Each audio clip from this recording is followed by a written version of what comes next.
ഞാൻ എൻ്റെ അനുഭവത്തിൽ ഞാൻ ഈ ടിമ്പർ ബിസിനസ്സിൽ ഒരുപാട് കമ്മീഷൻ കൊടുത്തിട്ടുണ്ട്. പക്ഷേ എനിക്കത് ഭയങ്കര എനിക്ക് വേറെ വഴിയില്ലാതെ ഞാൻ അതിനകത്തോട്ട് ആയി യാത്ര ചെയ്തതാണ്. അപ്പം എനിക്കതെപ്പോഴും ഒരു ഉറക്കമില്ലായ്മ എനിക്ക് തന്നുകൊണ്ടിരുന്നു. കസ്റ്റമർക്ക് എന്ത് അധികം കൊടുക്കാൻ പറ്റും, കസ്റ്റമർക്ക് എന്ത് ബെനിഫിറ്റ് കൊടുക്കാൻ പറ്റും, ആ ഒരൊറ്റ ചിന്ത മാത്രമേ അന്നും ഇന്നും ഉള്ളൂ.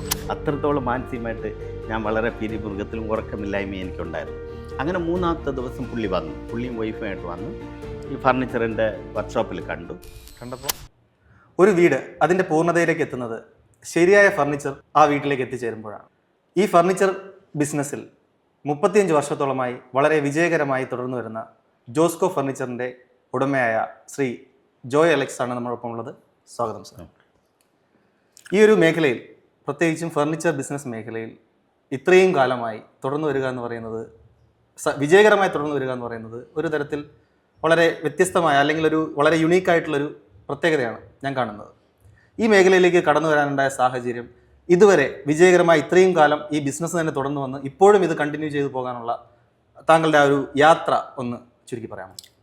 അതായത് 1989 ഞങ്ങളുടെ ഫാമിലി ബിസിനസ് ഒരു സാമിൽ ഇൻഡസ്ട്രി ആയിരുന്നു. അത് ആ കാലഘട്ടത്തിൽ ഞങ്ങൾക്ക് വളരെയധികം ബുദ്ധിമുട്ടുകളുണ്ടായി, ബിസിനസ് ഷാറ്ററായി. അപ്പോൾ ഞാൻ പഠിച്ചുകൊണ്ടിരിക്കുകയായിരുന്നു ഡിഗ്രിക്ക്. എനിക്ക് ഈ ബിസിനസ്സിനകത്തോട്ട് വരാനുള്ള ഒരു നിർബന്ധം വന്നു. അപ്പം അത് വളരെ ശോഷിച്ച നിലയിലായിരുന്നു ഞങ്ങളുടെ ഇൻഡസ്ട്രിയൊക്കെ. അപ്പം ഞാൻ അതിൽ വന്ന് വളരെയധികം ചലഞ്ചസ് ഫേസ് ചെയ്തു, അതിനെ ഓവർകം ചെയ്തു. അപ്പോൾ ടിമ്പർ ഇൻഡസ്ട്രി ആണല്ലോ, അപ്പോഴതിന് വളരെ കഠിനാധ്വാനം ഫിസിക്കലായിട്ട് ആവശ്യമുണ്ട്. അങ്ങനെ 10 വർഷത്തോളം 2000 വരയ്ക്കും ഞാൻ വളരെയധികം കഠിനാധ്വാനം ചെയ്ത് 2000 വർഷം ആയപ്പോഴത്തേക്കും ഒരു ഫിനാൻഷ്യൽ സ്റ്റെബിലിറ്റിയിൽ ഞാൻ എത്തിയതിന് ശേഷം എനിക്ക് ഈ ടിമ്പർ ഇൻഡസ്ട്രിയിൽ മരം വാങ്ങി വിൽക്കുന്ന ആ തൊഴിലിൽ കമ്മീഷൻ കൊടുക്കുന്ന ഒരു പരിപാടിയുണ്ട്. അപ്പോൾ അതൊരു എത്തിക്സ് വിട്ടുള്ളൊരു ബിസിനസ്സാണ്. അപ്പം എനിക്കത് വളരെയധികം എൻ്റെ മാനസികമായിട്ട് എനിക്കത് ഒരിക്കലും അക്സെപ്റ്റ് ചെയ്യാൻ പറ്റാത്ത ഒരു കാര്യമായതുകൊണ്ട് വേറെ എന്ത് ചെയ്യാമെന്ന് ആലോചിച്ചപ്പോഴാണ് ഫർണിച്ചർ മേക്കിങ്ങിലേക്ക് മാറാം. അപ്പോൾ ഫർണിച്ചർ മേക്കിങ്ങിലേക്ക് മാറുമ്പോൾ അവിടെ കമ്മീഷൻ ബിസിനസ് ഇല്ല. അപ്പോൾ ഒരു എത്തിക്കലായിട്ട് അതിനെ ഒരു മാനസികമായിട്ട് മാറിയതാണ് ഫർണിച്ചർ മേക്കിങ്ങിലേക്ക് ഞാൻ വന്നത്. അങ്ങനെ 2000 ഒരു ചെറിയൊരു വർക്ക്ഷോപ്പ് 4 കാർപ്പൻറ്റേഴ്സിനെ വെച്ചിട്ട് ഒരു ചെറിയൊരു വർക്ക്ഷോപ്പ് ഞാൻ തുടങ്ങി. അവിടെ നിന്നാണ് ഈ ഫർണിച്ചർ മേക്കിംഗ് ഞാൻ ആരംഭിച്ചത്. അപ്പോൾ അത് കഴിഞ്ഞിട്ട് എനിക്ക് ഭയങ്കര ഒരു കസ്റ്റമർ സെൻട്രിസിറ്റി എനിക്കുണ്ട്. ഇൻസ്റ്റിങ്ക്റ്റായിട്ട് നാച്ചുറലി ഞാൻ അതിനോട്ട് ഒരു ചായ്വ് എനിക്കുണ്ട്. അപ്പോൾ അത് കാരണം തുടക്കം മുതൽ കസ്റ്റമർക്ക് എന്ത് അധികം കൊടുക്കാൻ പറ്റും, കസ്റ്റമർക്ക് എന്ത് ബെനിഫിറ്റ് കൊടുക്കാൻ പറ്റും, ആ ഒരൊറ്റ ചിന്ത മാത്രമേ അന്നും ഇന്നും ഉള്ളൂ. അപ്പോൾ എൻ്റെ ബിസിനസ് നിങ്ങൾ ചോദിച്ചതുമാതിരി ഇത്രയും ദിവസം നിലനിൽക്കാനുള്ള ഒരു അടിസ്ഥാന കാരണം കസ്റ്റമർക്ക് എന്താണ് നമുക്ക് അധികമായിട്ട് കൊടുക്കാൻ പറ്റുക. കാരണം ഞാനൊരു കസ്റ്റമറായിട്ട് ഒരു ഷോപ്പിലേക്ക് ഞാനൊരു സാധനം വാങ്ങിക്കാൻ പോയാൽ എപ്പോഴും എനിക്കൊരു ചിന്ത ഉണ്ട്, എനിക്ക് ഞാൻ കൊടുക്കുന്ന പൈസയേക്കാൾ അധികം ക്വാണ്ടിറ്റി കിട്ടണം, ക്വാളിറ്റി കിട്ടണം, ചുരുങ്ങിയ സമയം കൊണ്ട് ഡെലിവറി കിട്ടണം. ഇങ്ങനെ 3 ചിന്ത എനിക്ക് എപ്പോഴും ഉണ്ട്. അപ്പം ഞാൻ എൻ്റെ ബിസിനസ്സിൽ ഞാനത് ആലോചിക്കാറുണ്ട്. എൻ്റെ കസ്റ്റമറും അതുപോലെയാണല്ലോ ചിന്തിക്കുന്നത്. അവരും എൻ്റെ അടുത്ത് വരുമ്പോഴത്തേക്ക് കുറഞ്ഞ വിലയിൽ കിട്ടണം, കൂടിയ ക്വാണ്ടിറ്റിയിൽ കിട്ടണം, കുറഞ്ഞ സമയത്തിന് ഡെലിവറി കിട്ടണം. അപ്പോൾ അത് അവരുടെ ചിന്ത. അപ്പോൾ അങ്ങനെ ഒരു ആലോചിച്ചപ്പോഴാണ് എനിക്ക് തോന്നിയത്, എനിക്ക് എന്താണ് വേറെ എൻ്റെ കോമ്പറ്റീറ്റേഴ്സ് എല്ലാവരും എന്നെപ്പോലെ ക്വാളിറ്റിയിൽ ചെയ്യുന്നവരാണെങ്കിൽ പോലും എനിക്ക് അവരെക്കാൾ അധികം എന്താണ് കസ്റ്റമർക്ക് കൊടുക്കാമെന്ന് ഞാൻ ആലോചിച്ചപ്പോൾ എനിക്ക് എൻ്റെ ഉള്ളിൽ വന്ന ഒരു ചിന്തയാണ്, കസ്റ്റമർക്ക് ഒരു പ്രോഡക്റ്റ് കൊടുക്കുമ്പോൾ ഒരു വാറണ്ടി. ഇപ്പം നമ്മൾ നേരത്തെ പറഞ്ഞു ഇതിന് ടിമ്പർ ഇൻഡസ്ട്രിയിലാണ് തുടങ്ങിയത്, ഒരു തൊഴിലാളിയായിട്ട് ആരംഭിച്ചു. അപ്പോൾ അവിടെ നിന്ന് ഇവിടേക്ക് വരാനുണ്ടായ ഒരു മോട്ടീവ് എന്ന് പറയുന്നത് അവിടുത്തെ ഒരു കമ്മീഷൻ ആണെന്ന് പറഞ്ഞു. അതെ, ശരിക്കും ഇതൊരു വളരെ പൊതുവെ കേട്ടിട്ടില്ലാത്തൊരു മോട്ടീവാണ്. കാരണം കമ്മീഷൻ ഇതൊക്കെ വളരെ കാഷ്വൽ ആണല്ലോ എല്ലാ ബിസിനസ്സിലും. അപ്പോൾ കമ്മീഷൻ ഒരു ബിസിനസ് ഓണറിന് ഇഷ്ടപ്പെടാതിരിക്കുകയും ആ എത്തിക്കലായിട്ടുള്ളൊരു വാല്യൂ ബേസ് ചെയ്തിട്ട് അതിൽ നിൽക്കാതെ ഒരു ഫർണിച്ചർ ബിസിനസ് സ്റ്റാർട്ട് ചെയ്യാൻ തീരുമാനിച്ചു, ഇതിലേക്ക് കടന്നു വരുമായിരുന്നു. അപ്പോൾ ശരിക്കും ഈ ബിസിനസ്സിൻ്റെ സക്സസിൻ്റെ അടിസ്ഥാനമായിട്ട് വരുന്നത് ആ ഒരു എത്തിക്കൽ വാല്യൂ കീപ്പ് ചെയ്യുന്ന ഓണർ ഉള്ളതുകൊണ്ട് തന്നെയാണോ? അതായത് കമ്മീഷൻ ബിസിനസ് എന്ന് പറഞ്ഞാൽ ഇപ്പോഴ് കമ്മീഷൻ ഇല്ലാത്ത ഒരു ബിസിനസ്സും ഇല്ല. അത് വലിയ ബിസിനസ് അല്ലെങ്കിൽ ചെറിയ ബിസിനസ് കമ്മീഷനുണ്ട്. പക്ഷേ ടിമ്പർ ഇൻഡസ്ട്രി എന്ന് പറയുന്നത് അതൊരു വേറൊരു തലത്തിലുള്ള കമ്മീഷനാണ്. എന്ന് പറഞ്ഞാൽ കസ്റ്റമറെ ലിറ്ററലി പറ്റിച്ചാണ് കമ്മീഷൻ കൊടുക്കുന്നത്. നേർമയായിട്ട് കമ്മീഷൻ കൊടുക്കാൻ പറ്റില്ല. ഫോർ എക്സാമ്പിൾ നമ്മളൊരു കോർപ്പറേറ്റ് ഫോർ എക്സാമ്പിൾ എടുത്താൽ നമ്മളൊരു കൊക്കോ കോള വിൽക്കുകയാണെങ്കിൽ കമ്പനി നമുക്കൊരു കമ്മീഷൻ തരുന്നു. അത് എല്ലാം ട്രാൻസ്പെറൻ്റ് ആണ്. ഈ ഷോപ്പിന് കമ്മീഷൻ കിട്ടുന്നുണ്ടെന്ന് വാങ്ങിക്കുന്നവർക്കറിയാം. വാങ്ങിക്കുന്നവരെ പറ്റിച്ചല്ല ഇത് കൊടുക്കുന്നത്. അതൊരു ട്രാൻസ്പെറൻറ്റ്. പക്ഷേ ഇവിടെ അങ്ങനെയല്ല. കസ്റ്റമർക്ക് അറിയില്ല ഇതിങ്ങനെ കൊടുക്കുന്നു എന്നുള്ളത്. പക്ഷെ കസ്റ്റമർ വളരെ സ്ട്രിഞ്ചൻ്റ് ആയിരിക്കും. വില താഴ്ത്തി കിട്ടണം, ക്വാണ്ടിറ്റി കിട്ടണം. അപ്പോൾ അവരെ എങ്ങനെ ചൂഷണം ചെയ്ത് ഇവർക്ക് കൊടുക്കാമെന്നുള്ളതാണ് അതിലുള്ളൊരു ഇത്. അപ്പം ഈ ടിമ്പർ ഇൻഡസ്ട്രിയുടെ കമ്മീഷനും ബാക്കിയുള്ള കമ്മീഷനും ഒരുപാട് വ്യത്യാസമുണ്ട്. അപ്പം എൻ്റെ അനുഭവത്തിൽ ഞാൻ ഈ ടിമ്പർ ബിസിനസ്സിൽ ഒരുപാട് കമ്മീഷൻ കൊടുത്തിട്ടുണ്ട്. പക്ഷേ എനിക്കത് എനിക്ക് വേറെ വഴിയില്ലാതെ ഞാൻ അതിനകത്തോട്ട് യാത്ര ചെയ്തതാണ്. അപ്പം എനിക്കത് എപ്പോഴും ഒരു ഉറക്കമില്ലായ്മ എനിക്ക് തന്നുകൊണ്ടിരുന്നു. അങ്ങനെ ഒരു ചാൻസ് നോക്കി ഞാനായിട്ട് അത് മാറി ചിന്തിച്ചാണ് ഞാൻ ഇതിലോട്ട് വന്നത്. അങ്ങനെയുള്ളൊരു ഓണർ ഒരു ബിസിനസ്സിലോട്ട് വരുമ്പോൾ സ്വാഭാവികമായി അവിടെ നിന്ന് വരുന്ന പ്രൊഡക്ട്സിൽ ആ ഒരു ജെനുവിനിറ്റി ഉണ്ടാവും. അത് തന്നെ ആവണമല്ലേ ഈ 35 കൊല്ലമായിട്ട് ഇൻഡസ്ട്രിയിൽ സക്സസ്ഫുള്ളായിട്ട് നിലനിന്ന് പോകാനായിട്ട് സഹായിക്കുന്നത്? തീർച്ചയായിട്ടും. അതായത് ആ ഒരു ക്വാളിറ്റി ഞാൻ അഷ്വർ ചെയ്യാൻ വേണ്ടിയിട്ട്, അതായത് എൻ്റെ ക്വാളിറ്റിയുടെ കോൺഫിഡൻസിനെ ഞാൻ ഓതൻറ്റിക്കായിട്ട് അഷ്വർ ചെയ്യുന്നതാണ് എൻ്റെ വാറണ്ടി കാർഡ്. ഈ വാറണ്ടി കാർഡ് ഞാൻ ചലഞ്ച് ചെയ്യുന്നു. ഗ്ലോബലി പോലും വലിയ വലിയ ബിസിനസ്, ഫർണിച്ചർ ഇൻഡസ്ട്രി ആയിരുന്നാലും ഫർണിച്ചർ ഷോപ്പായിരുന്നാലും ആരും ഇതുപോലൊരു വാറണ്ടി കാർഡ് കൊടുക്കാറില്ല. കാരണം അത് ലീഗലി ബൈൻഡഡ് ആണ്. മാത്രമല്ല അത് ഡിജിറ്റലാണ്, വളരെ ടെക്നോളജി ബേസ്ഡ് ആയിട്ട് കൊടുക്കുന്ന ഒരു കാർഡാണ്. അപ്പോൾ എനിക്ക് എൻ്റെ പ്രോഡക്റ്റിൽ എനിക്ക് കോൺഫിഡൻസ് ഇല്ലെങ്കിൽ ഒരിക്കലും എനിക്കത് കൊടുക്കാൻ പറ്റില്ല.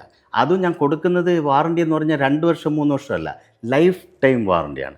ഈ ലൈഫ് ടൈം വാറണ്ടി എന്ന് പറഞ്ഞാൽ വാങ്ങിക്കുന്ന ആളുടെ ജീവിതകാലം മുഴുവനാകാം, ജോസ്കോ ഇരിക്കുന്ന കാലം മുഴുവനാകാം, ലൈഫ് ടൈമാണ്. ലൈഫ് ടൈം എന്ന് കേൾക്കുമ്പോൾ പൊതുവേ ആൾക്കാർക്ക് അത് വിശ്വസിക്കാൻ ഇച്ചിരി ബുദ്ധിമുട്ടാണ്. കാരണം നമ്മൾ പൊതുവേ കേട്ടിട്ടുള്ളൊരു വാറണ്ടി 5 കൊല്ലം 10 കൊല്ലമൊക്കെ ഫർണിച്ചേഴ്സിന് പൊതുവേ എവിടെയെങ്കിലും കിട്ടിയാലും കിട്ടാറുള്ളൂ.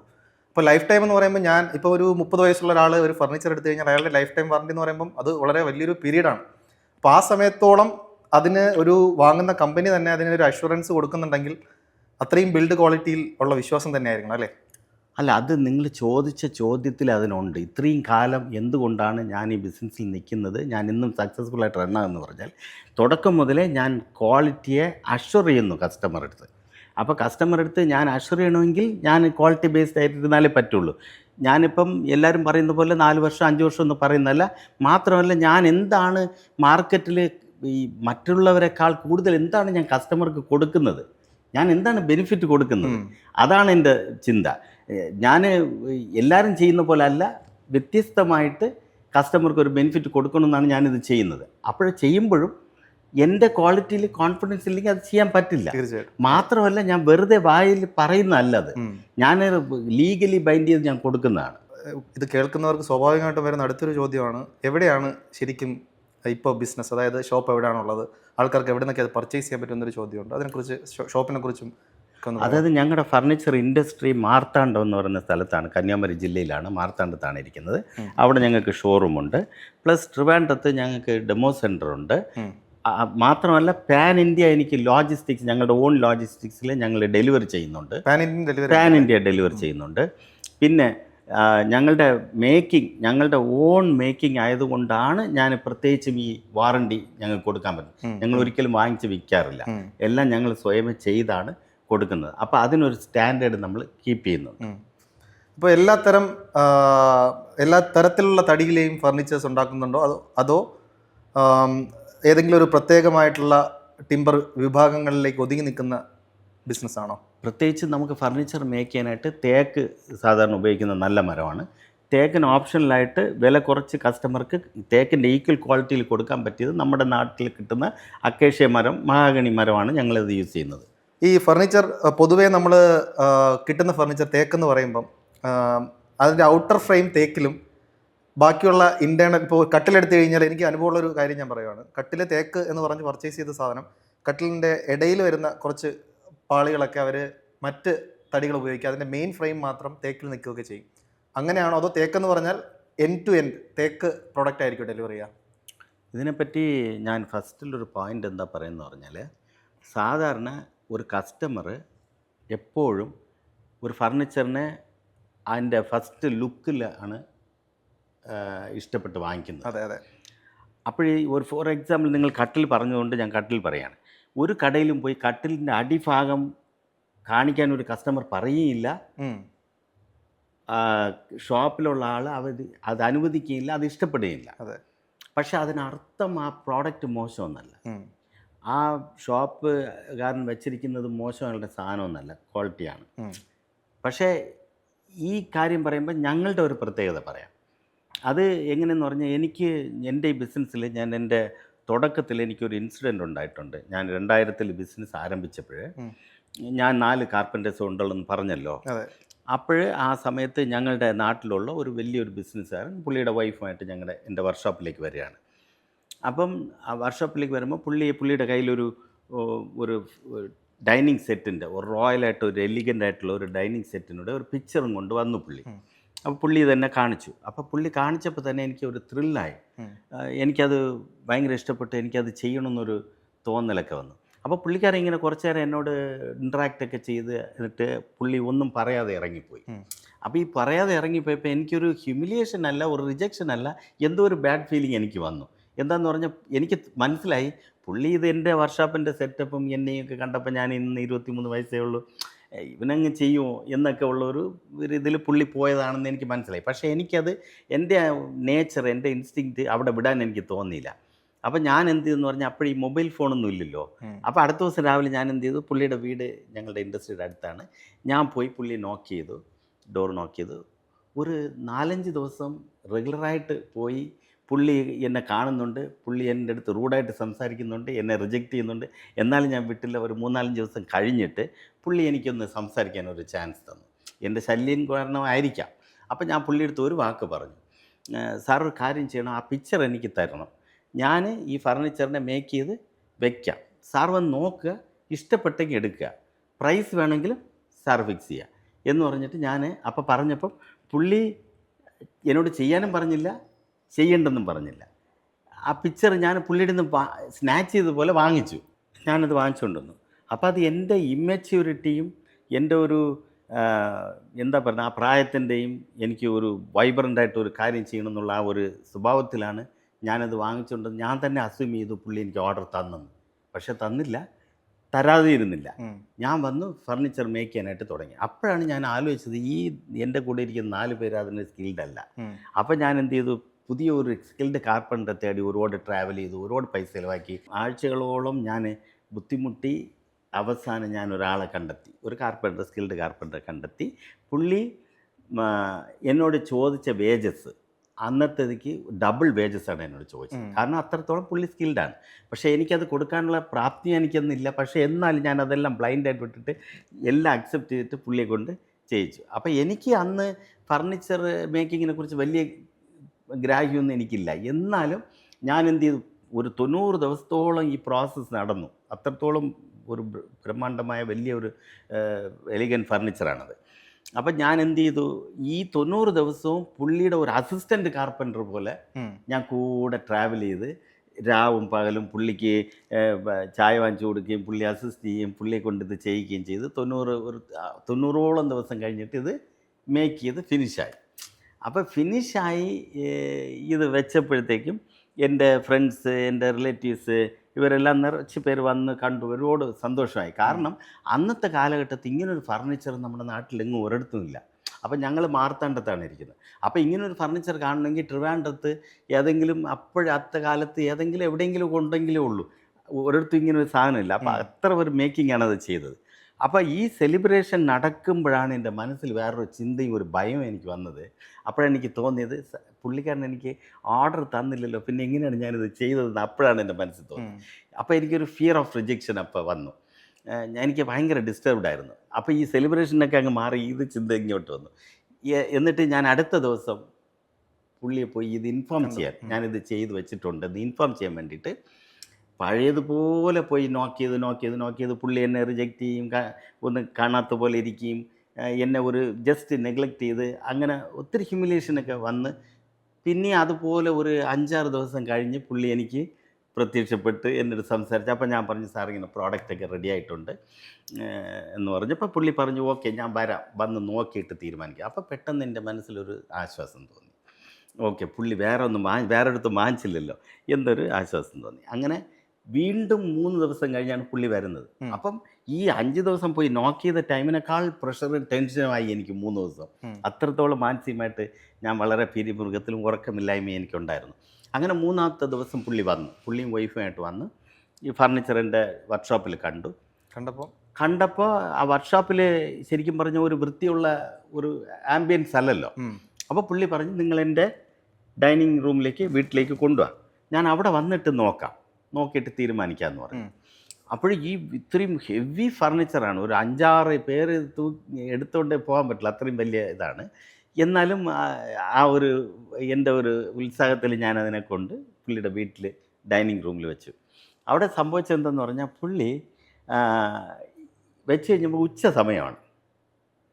ആ ഉച്ച സമയത്ത് പുള്ളി ഒരു ടോർച്ച് എടുത്തിട്ട് ഈ ഡൈനിങ് ടേബിളിൻ്റെ അടിയിൽ കൂടി ഇങ്ങനെ എഴഞ്ഞു പോയി എല്ലാ ആസ്പെക്റ്റും നോക്കുകയാണ്. അപ്പോൾ ഇത് കാണാൻ ഭയങ്കര ഭംഗിയാണെങ്കിലും പുള്ളി അടിയിലാണ് പോയി നോക്കുന്നത്.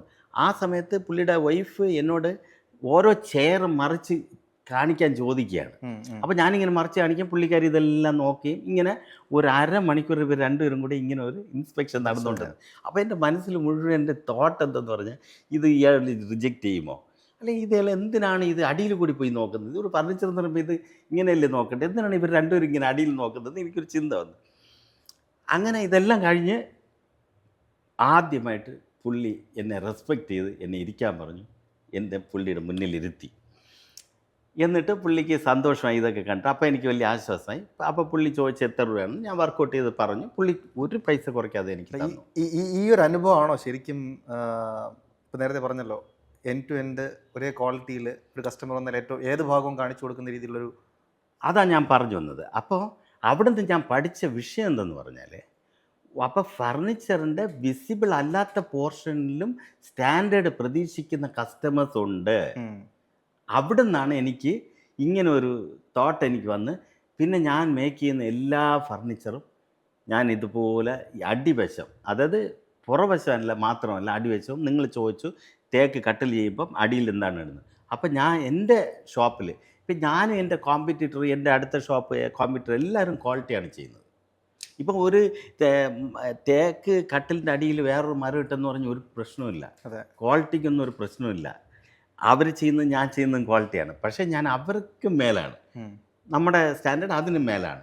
അപ്പം ഞങ്ങൾ എന്നാൽ മറ്റേ രീതിയിലും പ്രൊഡക്റ്റ് ചെയ്യുന്നുണ്ട്, അതായത് മിക്സ് ആയിട്ടുള്ള പ്രൊഡക്റ്റ് അല്ലല്ല, അത് ഞങ്ങൾ കൊമേഴ്സ്യലായിട്ടുള്ള ഇതിന് മാത്രമേ അങ്ങനെ, ഇപ്പം നമ്മൾ ഹോൾസെയിലായിട്ട് ഷോപ്പുകാർ ചോദിക്കുമ്പോൾ അവരുടെ ഇഷ്ടത്തിന് ചെയ്യും. എൻ്റെ റീറ്റെയിലിങ്ങിന് ഒരിക്കലും ഞാൻ അങ്ങനെ ചെയ്യാറില്ല. ഇനി അതിലൊരു ഇപ്പം ഇത് കേൾക്കുന്നവർക്ക് തോന്നും അപ്പോൾ ഇത് റേറ്റ് കൂടുതൽ വാങ്ങിക്കും. നെവർ. മാർക്കറ്റിൽ എന്ത് റേറ്റിങ് അത് തന്നെയാണ് എൻ്റെ റേറ്റ്. പക്ഷേ ഇത് സംഭവം ഞാൻ എക്സ്ട്രാ കൊടുക്കുന്ന വിഷയമാണ്. അപ്പോഴതാണ് ഞാൻ പറഞ്ഞത്, ഇവിടെ ഒന്നുകൂടി കണക്ട് ചെയ്യാം. ഞാൻ ഇത്രയും വർഷം മാർക്കറ്റിൽ നിൽക്കുന്നതിന് അതിനൊരു ഇമ്പോർട്ടൻറ്റ് കാര്യമാണ്. അതാണ് ഞാൻ പറഞ്ഞത്, ക്വാണ്ടിറ്റി കൂടുതൽ കൊടുക്കുന്നത്, വേറെ ആരും കൊടുക്കാത്ത ഒരു സംഭവം കൊടുക്കുന്നു എന്ന് പറഞ്ഞു. ഇനി ഞാൻ പഴയ കഥയിലേക്ക് വന്നാൽ, എനിക്ക് പുള്ളിക്കാരൻ ഈ ഫർണിച്ചറിൻ്റെ പൈസ എല്ലാം തന്നിട്ട് പുള്ളിക്കാരൻ്റെ വൈഫ് അന്ന് എനിക്ക് 100 രൂപ എൻവലപ്പിലിട്ട് എനിക്ക് പ്രത്യേകിച്ച് ഒരു തന്നിട്ടുണ്ട്, ടോക്കൺ ഓഫ് അപ്രീസിയേഷൻ എന്ന് പറഞ്ഞിട്ട് പുള്ളിക്കാരി തന്നു. എൻ്റെ ജീവിതത്തിൽ 2 വിഷയം. ഒന്ന്, ആ കാര്യം എൻ്റെ ജീവിതത്തിൽ ഇന്നും അതുപോലെ വാല്യുബിൾ ആയിട്ടുള്ള ഒരു ഒക്കേഷൻ എനിക്ക് ഉണ്ടായിട്ടില്ല, അതുപോലെ സെലിബ്രേഷൻ ആയിട്ടുള്ള ഒരു ഒക്കേഷൻ എനിക്ക് ഉണ്ടായിട്ടില്ല. 2, അന്ന് ഇത്രയും ഇത് ചലഞ്ചസൊക്കെ കഴിഞ്ഞ് അവരെന്നെ ഇരുത്തിയിട്ട് എനിക്കും എൻ്റെ സ്റ്റാഫ്സിനും എന്ത് തന്നു, ഒരു ടീ തന്നു. ഇന്നും എൻ്റെ ചിന്തയിൽ ആ ടീ പോലെ ഇന്നും ഞാൻ അതുപോലെ ഒരു രുചികരമായ ഒരു ടീ ഞാൻ കഴിച്ചിട്ടില്ല. ഇവിടെ 2 കാര്യങ്ങൾ വന്നു. ഒന്ന് എത്തിക്സ്, ബിസിനസ്സിലേക്ക് വന്നത് എത്തിക്സിന് നിരക്കാത്ത ചിലത് കണ്ടതുകൊണ്ടാണ്. 2 ട്രസ്റ്റിൻ്റെ റിസൾട്ടാണ് ഇപ്പോൾ കാണുന്നത്. ശരിക്കും ഈ 2ഉം എത്തിക്സ് ആൻഡ് ട്രസ്റ്റ് ഒരു ബിസിനസ്സിൻ്റെ കോർ, ഏത് ബിസിനസ്സിൻ്റെ കോർ വാല്യൂസ് ആണ്. അപ്പോൾ അത് സസ്റ്റെയിൻ ചെയ്യുന്നതുകൊണ്ടുള്ള ഒരു സക്സസ് ആയിട്ട് തന്നെ തീർച്ചയായും നമുക്കിതിനെ വിലയിരുത്താനും പറ്റും. അതുപോലെ ഇതിൽ വേറൊരു കാര്യം എന്തെന്ന് പറഞ്ഞാൽ, ഇതെങ്ങനെ എനിക്ക് ഈ ക്വാളിറ്റി ഒരു ഫിലോസഫി, ഇതിനെ ഒരു ഫിലോസഫി ആക്കി ഒരു കൾച്ചറാക്കി എൻ്റെ മേക്കിങ്ങിൽ കൊണ്ടുവരുന്നതിന് മുന്നേ ഞാൻ അന്ന് അവരിങ്ങനെ ഇൻസ്പെക്ട് ചെയ്യുമ്പോൾ എൻ്റെ മനസ്സിൽ തോന്നിയത് ഞാൻ വളരെ ലക്കിയാണ്. കാരണം എന്ന് പറഞ്ഞാൽ എൻ്റെ കാർപ്പൻ്റർ ഉണ്ടല്ലോ, അയാളാണ് ഇതിൻ്റെ കാരണം. എനിക്കറിയില്ല ഇത് എങ്ങനെ അടിയിൽ ഇങ്ങനെ ഇരിക്കണമെന്നുള്ള വിഷയം എനിക്ക്. പക്ഷേ ആ കാർപ്പൻ്ററുടെ ക്വാളിറ്റിയാണ്, പുള്ളിയാണ് ഇത് ചെയ്തു വെച്ചത്. പുള്ളി അതൊന്നും ചെയ്തില്ലായിരുന്നെങ്കിൽ ചിലപ്പോൾ ഇവർ അടിയിൽ പോയിട്ട് ഇത് റിജക്റ്റ് ചെയ്യുമായിരുന്നു. അതെ, correct. അപ്പം എനിക്ക് ഇന്നും ഒരു ആത്മാർത്ഥമായിട്ട് പറയുകയാണെങ്കിൽ അതെൻ്റെ കഴിവല്ല, എൻ്റെ സ്റ്റാഫിൻ്റെ ആ വർക്കർ കാർപ്പൻ്ററുടെ ഒരു ടാലൻ്റാണ്. അതാണ് എന്നെ ഇന്നും അവിടെ നിന്ന് ഞാൻ എടുത്തുകൊണ്ട് വന്ന് ഞാനിത് ചെയ്തു. പിന്നെ ഞാൻ പുള്ളിയോട് പറഞ്ഞു, സാർ ഒരു കാര്യം ചെയ്യണം, ഞാനിത് ചെയ്യാം, നിങ്ങൾക്ക് ഇഷ്ടപ്പെട്ട് എടുക്കുക, നിങ്ങൾ പ്രൈസ് ചെയ്യുക എന്നൊക്കെ ഞാൻ പറഞ്ഞു. അന്ന് എനിക്ക് മാർക്കറ്റിൽ എനിക്ക് ട്രസ്റ്റ് ഇല്ലാത്തതുകൊണ്ടാണ് ഞാനത് പറഞ്ഞത്. അപ്പം ഞാൻ ഇന്നും പുതിയ പുതിയ മേഖലയിൽ പോകുമ്പോൾ, ജിയോഗ്രഫിക്കലി നമ്മൾ പുതിയ ഏരിയയിൽ പോയി ബിസിനസ് തുടങ്ങുമ്പോൾ ട്രസ്റ്റ് കുറവാണെങ്കിൽ ഞാൻ ഇതേ സ്ട്രാറ്റജി അപ്ലൈ ചെയ്യാം. കസ്റ്റമറോട് ഞാൻ പറയും, നിങ്ങൾ എനിക്ക് ഓർഡർ തന്നോളൂ, ഞാൻ ചെയ്തു വയ്ക്കുക, എനിക്ക് ഇഷ്ടപ്പെട്ട എടുത്തത്. പക്ഷേ ഞാൻ ഇതുവരെയും പറയുന്നത് ഒരിടത്തും എനിക്ക് റിജക്ഷൻ വന്നിട്ടേ ഇല്ല. അന്ന് ഫസ്റ്റിലും റിജക്ഷൻ വന്നില്ല, ഇപ്പോഴും ഞാൻ ആ സ്ട്രാറ്റജി അപ്ലൈ ചെയ്യുന്നുണ്ട്, എനിക്ക് റിജക്ഷൻ വന്നിട്ടേ ഇല്ല, വരാറില്ല. അപ്പോൾ ഈ ജിയോഗ്രഫിക്കൽ കാര്യം പറഞ്ഞപ്പോഴാണ്, പാൻ ഇന്ത്യ ഡെലിവറി ഉണ്ടെന്ന് പറഞ്ഞു. നമുക്ക് ഓർഡേഴ്സ് മറ്റ് സംസ്ഥാനങ്ങളിൽ നിന്നൊക്കെ ഒരുപാട് ഉണ്ട്. അത് എങ്ങനെയെന്ന് പറഞ്ഞാൽ ഞങ്ങൾ ഡിജിറ്റൽ മാർക്കറ്റിംഗ് ചെയ്യുന്നുണ്ടല്ലോ, ഞങ്ങളുടെ വെബ്സൈറ്റ് വഴിയും ഇൻസ്റ്റാഗ്രാം വഴിയൊക്കെ ചെയ്യുമ്പം നമുക്ക് ഓൾ ഓവർ ഇന്ത്യയിൽ നിന്ന് ഞങ്ങൾക്ക് ഓർഡർ വരാറുണ്ട്. അപ്പോൾ ഈ ഓർഡർ വരുമ്പോൾ പോലും അതിലുള്ളൊരു പ്രത്യേകത എന്തെന്ന് പറഞ്ഞാൽ, ഓൾറെഡി ട്രസ്റ്റ് ബിൽഡ് ചെയ്താണ് കസ്റ്റമർ അകത്ത് വരുന്നത്. എന്തെന്ന് പറഞ്ഞാൽ ഞങ്ങളുടെ യൂട്യൂബ് നോക്കിയും ഈ പറഞ്ഞ പോലെ ഞങ്ങളുടെ ഇൻവിസിബിൾ പാർട്ടിലുള്ള ആ വിഷയങ്ങൾ, ഞങ്ങളുടെ വാറണ്ടി കാർഡ്, ഇതൊക്കെ ബേസ് ചെയ്ത് ആ ട്രസ്റ്റിലാണ് അവർ വരുന്നത്. അപ്പോൾ ഇതിൽ എനിക്കൊരു പറയാൻ പറ്റിയ ഒരു ഹൈലൈറ്റ് എന്തെന്ന് പറഞ്ഞാൽ, ഫോർ എക്സാമ്പിൾ ബോംബെയിൽ നിന്ന് ഒരാൾ ഓർഡർ ചെയ്താൽ പോലും ഞാൻ ഡെലിവറി ചെയ്യുന്നതിന് മുന്നേ ഫുൾ പേയ്മെൻറ്റ് എനിക്ക് തരാറുണ്ട്. അങ്ങനെയാണ് ഞാൻ ചെയ്യുന്നത്. അപ്പം അതിൻ്റെ അർത്ഥം എന്തെന്ന് പറഞ്ഞാൽ അത്ര ട്രസ്റ്റാണ്. അപ്പോൾ ഇത്രയും ദൂരെ ഇരിക്കുന്ന ഒരാൾ ഞങ്ങളെ ട്രസ്റ്റ് ചെയ്യുന്നു. പിന്നെ ഈ ട്രസ്റ്റ് എന്ന് ഞാൻ പറയുമ്പോൾ, ഈ ക്വാളിറ്റി എന്ന് പറയുമ്പോൾ, എൻ്റെ ഗൂഗിൾ റിവ്യൂ അതാണ് ഇതിൻ്റെ പ്രോഗ്രസ് കാർഡ്. എനിക്ക് 1400ഓളം ഗൂഗിൾ റിവ്യൂസ് ഉണ്ട്. ഈ ഗൂഗിൾ റിവ്യൂ എല്ലാം 5 സ്റ്റാറാണ്, നെഗറ്റീവ്സേ ഇല്ല. ഈ ഗൂഗിൾ റിവ്യൂ എൻ്റെ ഈ ക്വാളിറ്റിയെ അഷ്വർ ചെയ്യുന്ന ഒരു പ്രോഗ്രസ് കാർഡാണ്. അപ്പം സോഷ്യൽ മീഡിയ പോലുള്ള, അല്ലെങ്കിൽ ഇപ്പോൾ വെബ്സൈറ്റ്സ്, ഗൂഗിൾ റിവ്യൂ, ഇങ്ങനെ ഒരുപാട് കാര്യങ്ങൾ കൂടെ മാത്രമേ ഇന്നത്തെ കാലത്ത് പ്രത്യേകിച്ചും ബിസിനസ് കൂടുതലായിട്ട് നമുക്ക് ഗ്രോ ചെയ്യിക്കാൻ പറ്റുള്ളൂ. അപ്പം മൗത്ത് പബ്ലിസിറ്റി ഒരു ഘടകമാണ്, പക്ഷേ അതിന് ഒരു പരിധിയുണ്ട്. അതിനപ്പുറത്തേക്ക് അത് വളരണമെങ്കിൽ സ്വാഭാവികമായിട്ടും നമ്മൾ മറ്റ് മാർക്കറ്റിംഗ് സ്ട്രാറ്റജീസിനെയും മാർക്കറ്റിംഗ് ചാനലിനെയൊക്കെ ഡിപ്പെൻഡ് ചെയ്യണം. അപ്പോൾ ആ നിലയ്ക്ക് നോക്കുമ്പം ഈ ആധുനിക പുതിയ തലമുറയൊക്കെ ആകർഷിക്കുന്നതിന് വേണ്ടി ഈ പുതിയ സോഷ്യൽ മീഡിയ വഴിയുള്ള മാർക്കറ്റിങ്ങിനൊക്കെ പ്രാധാന്യം കൊടുത്തു തുടങ്ങിയോ? തീർച്ചയായിട്ടും ഞങ്ങൾ ഡിജിറ്റൽ മാർക്കറ്റിങ്ങിൽ ഒരുപാട് ഇൻവെസ്റ്റ് ചെയ്യുന്നുണ്ട്. അതിൻ്റെ ഒരു പ്രത്യേകത എന്ന് പറഞ്ഞാൽ, എൻ്റെ കമ്പനിയിൽ എനിക്ക് 80ഓളം വർക്കേഴ്സുണ്ട്. എൻ്റെ കമ്പനിയിലെ മാർക്കറ്റിംഗ് മാനേജർ, മാർക്കറ്റിംഗ് എക്സിക്യൂട്ടീവ് ഒക്കെ ഞാനാണ്. അതെന്തുകൊണ്ട് ഞാൻ ചെയ്യുന്നതെന്ന് പറഞ്ഞാൽ, എനിക്കതൊരു പാഷനാണ്. എനിക്ക് കസ്റ്റമർക്ക് സംസാരിക്കുക, കസ്റ്റമർ പുതിയ പുതിയ മോഡൽസ് എൻ്റെ അടുത്ത് ചെയ്യാൻ പറയുമ്പോൾ ഞാനതൊരു റിസർച്ച് ആൻഡ് ഡെവലപ്മെൻറ്റ് പോലെ അത് ചെയ്യുക.